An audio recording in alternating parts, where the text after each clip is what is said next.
kelompok 3 yang membacakan Bintara, yaitu pertama susahan sekolah.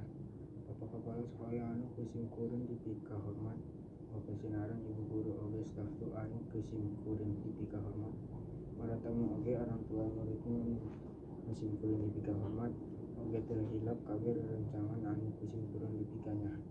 Langkung tipayun hayu urang sanggakeun puji oge syukur ka Gusti Allah Subhanahu wa taala anu parantos maparing nikmat sehat ka urang sadayana poe ieu janten urang tiasa kumpul di tempat ieu dina raraga acara baturan tienang murid kelas 9 SMP Nurul Hikmah Al-Hakim. Mugia sholawat sinareng salam salawasna dilimpahkeun ka Nabi Muhammad sallallahu alaihi wasallam, keluarga, para sahabat, ulama, oge urang salaku umatna. Amin. Hadirin sadayana anu namina waktu teh asaniap aritos langkungan mah teu karaos 3 taun tos kalangkung ku abdi sareng rerencangan sadayana.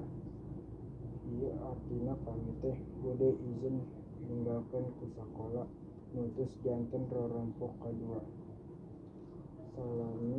Salami muntun elmu di sakola pas wae seueur kasalahan nu diperbuat.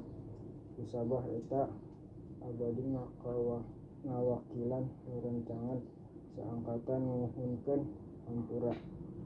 Tos pasifik kusalahan ti ibu sareng bapak guru atas dihampura ku kami.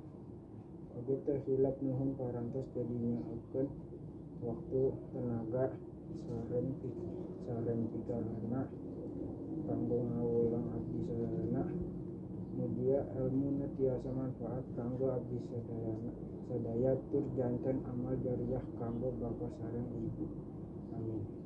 Mun kita wae nu tiara abdi dibugikeun hapura bilih aya kasalahan kata anu tieu maraneh da manusia mah tempat salam. Hatur nuhun. Wassalamualaikum warahmatullahi wabarakatuh.